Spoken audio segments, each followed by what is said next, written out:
Excuse me, यहाँ का मालिक कौन है? अब मैं ही हूँ। अरे रिद्धि तू। एक सेकंड, पीछे। और तुम मेरा नाम कैसे जानती हो? अरे तुम मुझे भूल गई क्या? मैं तुम्हारी क्लासमेट ईशू, हम दोनों साथ में पढ़ते थे।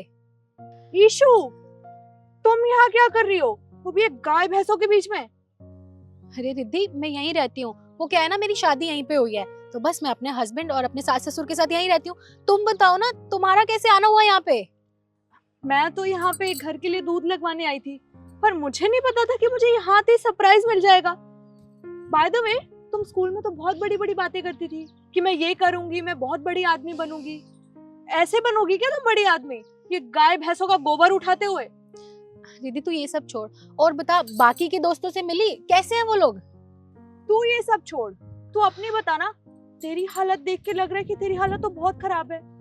तूने तो मुझे स्कूल में बोला था एक बार कि रिद्धि मैं तो बहुत अमीर लड़के से शादी करूंगी, पर यहाँ तो कुछ और ही दिख रहा है। वैसे तेरा पति यहाँ पे गाय भैंसों का गोबर उठाता होगा और तुझे भी इसी लाइफ में घसीट दिया ना उसने। अब तू सारी जिंदगी गाय भैंसों का गोबर ही उठाई हो। वैसे तुम जैसे गरीब लोग ना ऐसे ही होते हो।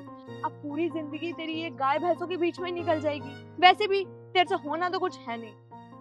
देख रिद्धि, सबका जीवन व्यतीत करने का तरीका अलग अलग होता है। तेरा अलग है, तू शहर में रहती है, और मेरा अलग है, मैं यहाँ गांव में रहती हूँ। मेरी गांव में शादी हुई है, तो मुझे यहाँ पे रहना बहुत अच्छा लगता है। तू जानती है यहाँ पे बहुत सुकून है। ये सब छोड़ना, तू बता तू कैसी है? मैं तो बहुत रिच हूँ और बहुत लग्जरियस लाइफ जी रही हूँ। तुझे पता है, मैं ना हर हफ्ते पार्टीज करती हूँ, दोस्तों के साथ बाहर घूमने जाती हूँ। मेरा पति ना बहुत रिच है, उसके पैसों पे ऐश कर रही हूँ।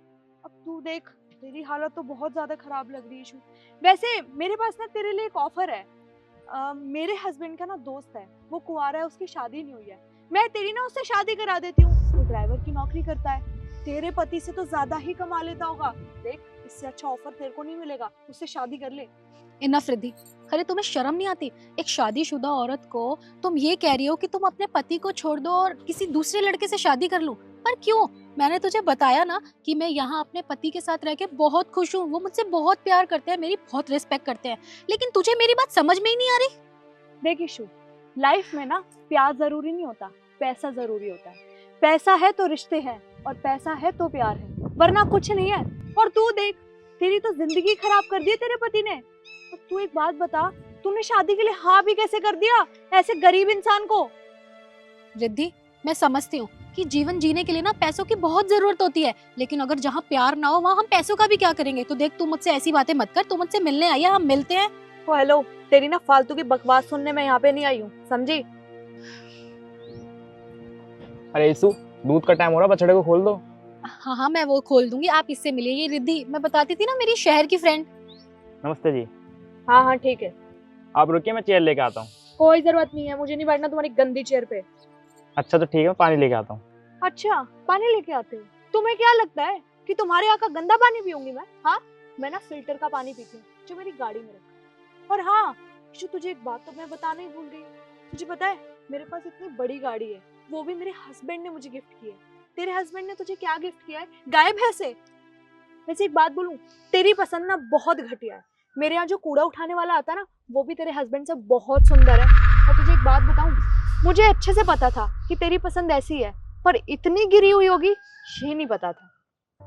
देख रिद्धि, बस बहुत हुआ। जब तक तू मुझे कह रही थी ना, तो मैंने सब कुछ सुना, लेकिन अब बात आ गई है मेरे परिवार पे।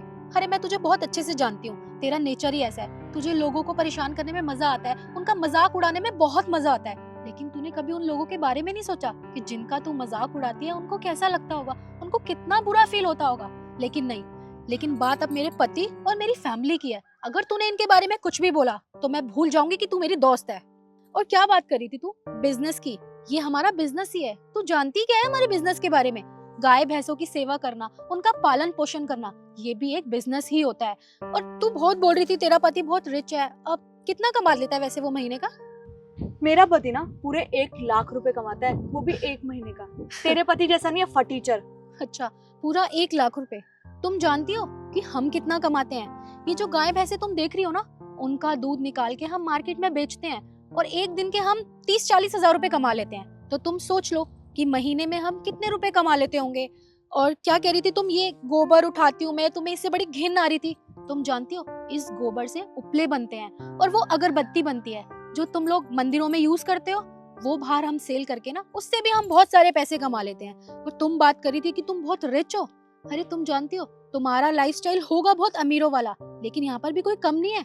गाँव की जिंदगी ना बहुत सुकून में जाती है। अरे यहाँ के लोग एक दूसरे को सपोर्ट करते हैं, तुम लोगों की तरह शो ऑफ नहीं करते। अरे तुम लोगों की सैलरी होगी 50,000 60,000, लेकिन तुम्हारा शो ऑफ कभी कम नहीं होता। लोगों को ऐसे दिखाते हो कि तुम्हारे आगे तो कोई इंसान ही नहीं है, तुम लोगों के पास ही सब कुछ है। लेकिन गाँव में पता है क्या फर्क है? अरे यहाँ पे किसी को हल्की सी भी चोट लग जाती है ना तो पूरा गाँव इकट्ठा हो जाता है उसकी मदद करने। वो ये नहीं सोचते कि ये हमारे घर का नहीं है या ये हमारे घर का नहीं है। और तुम लोगों के शहर में क्या होता है? अरे अपना भी अपने को नहीं पूछता। और बात करती हो लाइफस्टाइल की, एक सेकेंड, ये जो इतना सब कुछ हुआ है इनसे तुम समझ तो गई होगी कि सामने वाले को बिना जाने पूछे उसके बारे में उल्टा सीधा नहीं बोलना चाहिए, उसे कभी भी जज नहीं करना चाहिए। जिसे तुम वीक समझ रही हो वो शायद तुमसे भी ज्यादा स्ट्रांग हो सकता है, इसलिए कभी किसी को कुछ कहने से पहले ना 100 बार सोच लेना। और हाँ, तुम यहाँ पे दूध लगवाने आई थी ना, अपना एड्रेस लिखवा जाना, दूध तुम्हारे घर पहुंच जाएगा। कोई जरूरत नहीं है तुम्हारे यहाँ से मुझे दूध लगवाने की, समझी? तुम बछड़े को खोल दो, मैं भी आता हूँ। ठीक।